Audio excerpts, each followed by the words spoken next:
मैं आज आपको ये बताऊंगा कि कैसे क्लास 9th में 90 प्लस नहीं लाने हैं। हाँ, अब बच्चे सोचेंगे नहीं लाने हैं, हाँ, क्योंकि 90 प्लस तो आप लाएंगे नहीं। बात तो सही है।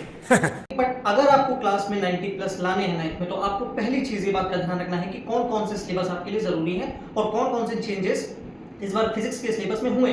जैसे पहले चैप्टर आपका आया है मोशन, दूसरा आया है न्यूटन्स लॉस ऑफ मोशन, तीसरा चैप्टर है आपका वर्क एनर्जी पावर और चौथा चैप्टर है आपका साउंड, जिसमें से ग्रेविटेशन वाला पार्ट बिल्कुल डिलीटेड है, वो आपको करना ही नहीं। अब दूसरी चीज है, अगर आपको 90 प्लस जाना है तो पहले एनसीईआरटी आपको लाइन बाय लाइन पढ़नी है, क्योंकि जो आपका पेपर बनेगा वो एनसीईआरटी से ही 70% पेपर बनेगा। अब आधे से ज्यादा बच्चे क्या करेंगे कि रट्टा मारेंगे। रट्टा नहीं मारना है आपको। पहला चैप्टर जो मोशन है वो मैं आपको लाइन वाइज बताऊंगा कि पहले आपको कौन कौन से टॉपिक पढ़ने हैं और कौन से सबसे ज्यादा जरूरी टॉपिक हैं जो कि आपको करने ही करने हैं, जिसमें से equations of motion under gravity जरूर आता है, उसकी डेरिवेशन जरूर आनी है, वो आपको करनी है, रट्टा नहीं मारना है।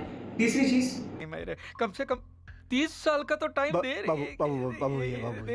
आपको पीवाईक्यू सॉल्व करने हैं, आपको लास्ट ईयर के जितने भी क्वेश्चंस आए थे वो सॉल्व करने हैं, स्टेप बाय स्टेप आपको सारी चीजें करनी है फिजिक्स में। इसके अलावा कोई भी एक्स्ट्रा बाहर से क्वेश्चंस नहीं आएंगे। अच्छा, अब मैं आपको एक एक करके गाइडेंस दूंगा कि आपको कौन कौन से टॉपिक पढ़ने हैं जिससे आपका 90 प्लस मार्क्स कंफर्म आएंगे। कंफर्म 90 प्लस भी मैंने कम बोला है, उससे ज्यादा ही आएंगे। फॉर्मूला आपको बहुत अच्छे से लर्न होना चाहिए, बिल्कुल रट्टा मारे बिना आपको फॉर्मूला आना चाहिए कि डिराइव कैसे करना है फॉर्मूला।